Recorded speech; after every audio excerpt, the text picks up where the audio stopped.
Hello everyone, welcome back to my channel. ఈరోజు ఈ video నేను ఎందుకు చేస్తున్నా అంటే ఇట్స్ సో సాడ్. అంటే మనకి సొసైటీలో ఎట్లయిపోయిందంటే నీ దగ్గర పైసలుండి పరపతి ఉంటే నువ్వు ఏమన్నా చేయొచ్చు, ఏం చేసినా చెల్లుతుంది. ఇప్పుడు అట్లనే ఉంది. ఎందుకు అంటే నీకు పొలిటికల్ బ్యాక్గ్రౌండ్ పైసలు ఉన్నాయనుకో నడుస్తుంది, నువ్వు ఏం చేసినా. అండ్ ఎవడు క్వశ్చన్ కూడా చేయడు. క్వశ్చన్ చేసేంత గట్స్ దమ్ము కూడా ఎవడికి లేదు. ఇప్పుడు నేను నిన్న ఒక వీడియో చేసిన, ఆ వీడియో ఏదైతే నేను ఎగ్జాక్ట్గా చేశానో మ్యాటర్, అదే మ్యాటర్ ఈరోజు కేఏ పాల్ పబ్లిక్గా ప్రెస్ మీట్ పెట్టి అడిగిండు. నేను అడిగిన సేమ్ క్వశ్చన్. ఇప్పుడు సో కాల్డ్ ఒక politician, popular actor, political background ఉంది, డబ్బులు ఉన్నాయి, అన్నీ ఉన్నాయి.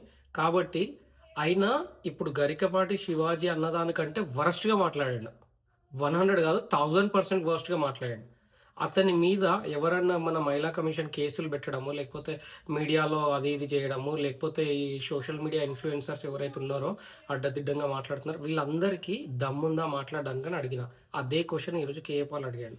అండ్ ఫ్యూచర్‌లో అతనికి, ఆ సో కాల్డ్ పాపులర్ యాక్టర్‌కి భారతరత్న కూడా ఇద్దాము అని చెప్పేసి లాబియింగ్ చేస్తారంట. అంటే మన దగ్గర డబ్బు ఉండి, ఓకే, పొలిటికల్ బ్యాక్గ్రౌండ్ ఉంటే మనం ఎవరినైనా ఏమన్నా అనొచ్చు, ఎంత ఫిల్తీగానైనా మాట్లాడొచ్చు. అండ్ మనకు అవార్డ్స్ కూడా వస్తాయి. అంటే అంత వరస్ట్గా ఉంది మన society. And people mind set change అవ్వాలి. అంటే ఎవడన్నా నిజం మాట్లాడితే వాని మీద అటాక్ చేయడము, లేకపోతే మన ఇన్ఫ్లుయెన్స్ పైసలు యూజ్ చేసి వాడిని ట్రబుల్లోకి తొయ్యడము, ఇట్లాంటివన్నీ జరుగుతూ ఉన్నాయి. అందుకే నాకు అనిపించింది, చెప్పినా కూడా వేస్టే అనిపించి నేను ఆ వీడియో తీసేసిన. It's useless. సొసైటీలో జనాల మైండ్ సెట్ మారాలంతే, మనం ఏం చేయలేము ఇంకా. సో అతని మీద కూడా చేయాలి కదా మరి ఇట్లాంటి వీడియో, ఎందుకు చేయట్లేదు? ఆయన అయితే డైరెక్ట్ చెప్పిండు, కడుపులు లేని ముద్దులు పెట్టండి అని చెప్పేసి డైరెక్ట్ చెప్పిండు. అది ఇంకా ప్రొవోకింగ్ యాక్చువల్లీ దీనికంటే.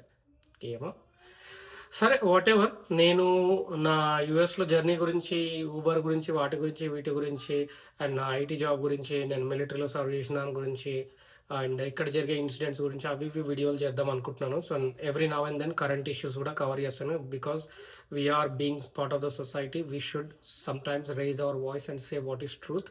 It's not related to a person. ఇక్కడ నేను ఎవరి పర్సన్ని కానీ లేకపోతే ఒక్కళ్ళని టార్గెట్ చేయడం కాదు. Right is right, wrong is wrong. Okay, ఎవరు రాంగ్ చేసినా రాంగ్ అని చెప్పాలి అంటున్నాను అంతే. Thank you so much for watching, and please do follow me and like the video. Thank you so much guys.